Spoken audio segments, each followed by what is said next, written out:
बुधावले आपले प्रतिनिधी सध्या आपल्यासोबत आहेत. निलेश, अवघ्या काही तासांमध्ये म्हणजे पुढच्या एक साधारण 2-2.5 तासांमध्ये राज्याला पहिली महिला उपमुख्यमंत्री मिळणार आहे आणि त्या जागी असणार आहेत सुनेत्रा पवार.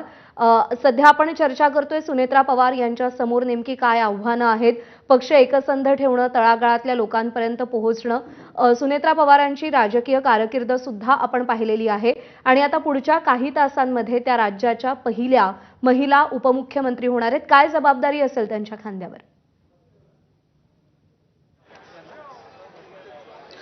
प्रज्ञा, राष्ट्रवादी काँग्रेस पक्ष ज्यावेळेस वेगळा व्हायचा निर्णय झाला होता त्यावेळेस अजित पवारांच्या नेतृत्वावर विश्वास ठेवून सर्वात जास्त जे आमदार आहेत हे अजित पवारांसोबत आले होते. यासोबतच केवळ आमदार नाही तर तळागाळापासून म्हणजे तालुका अध्यक्ष, शहराध्यक्ष, जिल्हाध्यक्ष या सर्वांपासून एक मोठी फळी जी आहे ती अजित पवारांसोबत आली होती आणि अजित पवारांनी जो निर्णय घेतलाय तो निर्णय आम्हाला मान्य आहे अशा पद्धतीची त्यांची भूमिका होती. त्यामुळं अजित पवारांवर विश्वास असणाऱ्यांची महाराष्ट्रामध्ये मोठ्या प्रमाणामध्ये संख्या आहे. आपण पाहिलं अंत्यविधी असेल किंवा घटना घडल्यानंतर राज्यभरात एक जो नाराजी होती, एक प्रकारे शोक व्यक्त केला जात होता. यावरून कुठेतरी अजित पवारांची प्रसिद्धी आणि अजित पवारांचा एक कामाचा दबदबा ही एक मोठी बाब आपल्याला अनुभवायला मिळत होती.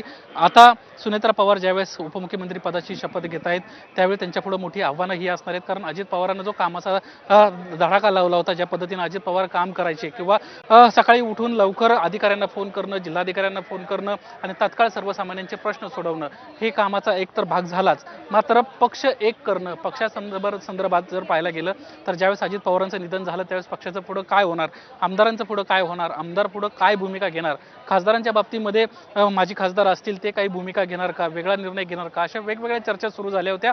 आणि त्या सर्वांना जर एकसंध करायचं असेल तर सुनेत्रा पवारांना पुढं आलं पाहिजे अशा पद्धतीच्या भूमिका कार्यकर्त्यांमधून यायला सुरुवात झाली आणि त्याचा परिणाम आता राष्ट्रवादी काँग्रेस पक्षाच्या राष्ट्रीय अध्यक्षपदाची तर धुरा कदाचित सुनेत्रा पवार यांच्याकडे जाईल, पण आज उपमुख्यमंत्री पदाची धुरा जी आहे ती सायंकाळी 5:30 वाजता त्या स्वीकारताना दिसतील. त्यामुळं कार्यकर्ता सांभाळणं, पक्ष सांभाळणं, यासोबतच कोर्टामध्ये सध्या जी काही प्रक्रिया सुरू आहे पक्षासंदर्भातली ती सांभाळणं आणि दुसरी महत्त्वाची बाब अशी आहे, मागच्या 4-5 दिवसांपासून सातत्याने एक गोष्ट सांगितली जाते की अजित पवारांचा विलिनीकरणा संदर्भामध्ये एक मोठा हात होता. ते स्वतः पुढाकार घेऊन बैठका करत होते. खास करून राष्ट्रवादी काँग्रेस पक्षातनं ते एकमेव नेते होते जे शरद पवारांच्या राष्ट्रवादीतल्या वेगवेगळ्या नेत्यांसोबत चर्चा करत होते.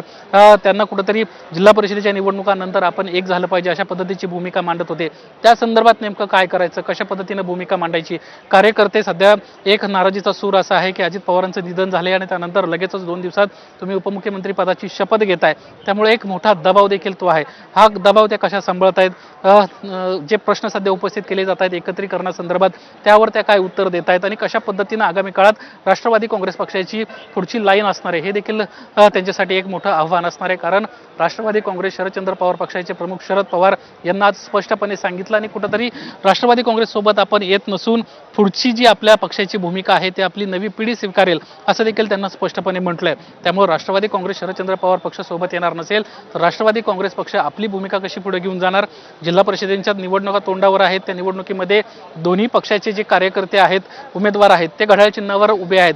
ते कशा पद्धतीनं आपण निवडून आणू शकतो, त्यांना कसं बळ देऊ शकतो आणि सभांचा जर धडाका करायचं म्हटलं तर तो कसा होऊ शकतो, अशा वेगवेगळ्या गोष्टींची जबाबदारी आज सुनेत्रा पवार यांच्यावर असणार आहे. आणि सुनेत्रा पवार आता कशा पद्धतीने ह्या सगळ्या गोष्टी फेस करतायत ते पाहणं महत्त्वाचं राहणार आहे.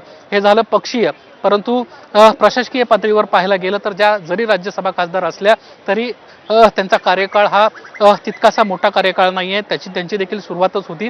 त्यामुळे प्रशासकीय पातळीवर महत्त्वाची अजित पवारांकडे असणारी खाती जी आहेत ती कशा पद्धतीने ते हँडल करतात हे देखील पाहणं महत्त्वाचं राहणार आहे.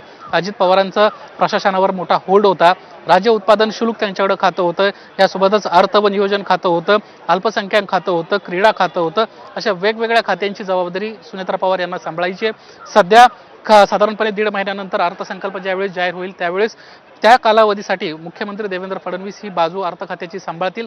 मात्र त्यानंतर जर राष्ट्रवादी काँग्रेस पक्षाला त्यांच्या वाट्याचं अर्थ व नियोजन खातं मिळालंच तर मग ते कशा पद्धतीनं पुढे हँडल करणार, कशा पद्धतीनं महाराष्ट्राला सध्या जे काय आर्थिक संकट महाराष्ट्रावर आहे ते कशा पद्धतीनं सोडवणार.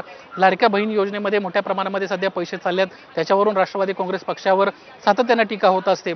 तो विषय कसा हँडल करणार हे असे अनेक प्रश्न जे आहेत आणि अनेक आव्हानं जे आहेत ते सुनेत्रा पवार यांच्या समोर असणार आहेत. लवकरात लवकर सुनेत्रा पवार या गोष्टींना कशा पद्धतीने हँडल करतात हे तर आपल्याला लक्षात येईलच. मात्र पक्षासमोरची आव्हानं आणि प्रशासकीय आव्हानं ही मोठी आहेत आणि ती त्यांना सोडवणं हे तितकंसं सोपं जरी नसलं तरी त्या कशा पद्धतीने ते हँडल करतायत हे देखील पाहणं महत्त्वाचं राहणार आहे. सध्या एक बाब लक्षात येण्यासारखी आहे. अजित पवारांची संपूर्ण जी टीम होती, बॅकडोर काम करणारी किंवा प्रशासनातली त्यांची जी काम करणारी टीम आहे, त्यांचे OSD, PA सर्व मंडळी सध्या सुनेत्रा पवार यांच्यासोबत आहेत आणि पूर्णपणे अजित पवारांचं जे काम आहे ते पुढे घेऊन जाण्याचा ते सर्वजण प्रयत्न करणार आहेत. त्या सर्वांना एकत्रित ठेवणं आणि वेगवेगळे अजित पवारांना घेतलेले जे विषय होते, खास करून बारामतीचा आग्रह, बारामतीचा हट्ट अजित पवारांचा वेगळा होता. बारामतीमधली प्रत्येक गोष्ट जर आपण पाहिली, बस स्टँड पासून विमानतळापासून सर्वच गोष्टीवर बारामती एक रोल मॉडेल ठरेल अशाच पद्धतीचं शहर होतं. त्यामुळे त्या शहराकडे दुर्लक्ष करून देखील चालणार नाहीये. महाराष्ट्रातलं बारामती शहराप्रमाणे इतर शहरांमध्ये कशा पद्धतीने विकास करू शकतो, अशा वेगवेगळ्या गोष्टींच्या पातळीवर आता सुनेत्रा पवारांना काम करायचंय आणि त्याला कशा पद्धतीनं त्या टॅकल करतायत हे पाहणं आगामी काळामध्ये प्रज्ञा महत्त्वाचं ठरणार आहे. निलेश, त्यासोबत आणखी एक महत्त्वाची गोष्ट म्हणजे सुनेत्रा पवारांनी आता त्यांच्या खासदारकीचा राजीनामा दिलेला आहे. त्यामुळे आता केंद्रात त्यांच्या जागी कोणाची वर्णी लागू शकते, त्या संदर्भात काही चर्चा झाल्यात का?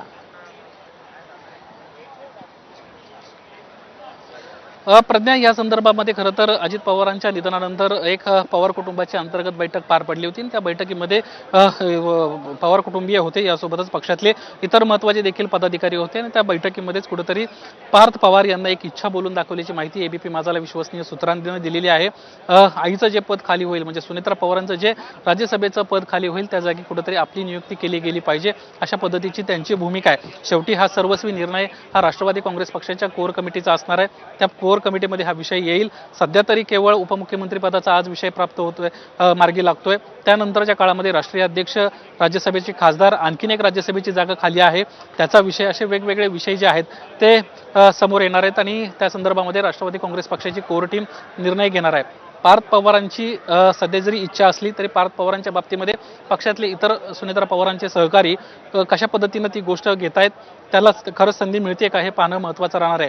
कारण आत्ताच्या मागच्या परिस्थितीत जर आपण पाहिलं तर उपमुख्यमंत्रीपद आणि राष्ट्रीय अध्यक्षपद अजित पवारांकडे होतं आणि त्याच वेळी खासदारकी राज्यसभेची ही सुनेत्रा पवारांकडे, म्हणजे पुन्हा एकदा पवार कुटुंबातच होती. त्यामुळे आता जी खासदारकी येईल ती खासदारकी पवार कुटुंबात जाते की वेगळा काही पर्याय त्या ठिकाणी दिला जातोय हे पाहणं महत्त्वाचं राहणार आहे. राष्ट्रवादी काँग्रेस पक्षामध्ये वेगवेगळे पदांच्या देखील नियुक्त्या करणं बाकी आहे. त्या बाबतीत देखील सुनेत्रा पवारांना आता लवकरात लवकर निर्णय घेऊन सर्व जे विषय आहेत ते मार्गी लावायचे. जिल्हा परिषदेच्या निवडणुकांमध्ये पक्षाला चांगलं यश मिळेल यासाठी देखील प्रयत्न करायचे. निलेश, आपण दृश्य पाहतोय, काही वेळापूर्वी आपण पाहिली की जय पवार हे सुनेत्रा पवारांसोबत मुंबईमध्ये आलेले आहेत शपथविधीसाठी, तर पार्थ पवार बारामतीमध्ये गोविंद बागेत शरद पवारांची भेट घेण्यासाठी पोहोचले होते. नेमकं काय घडतंय, या दोन भावांची भूमिका नेमकी काय?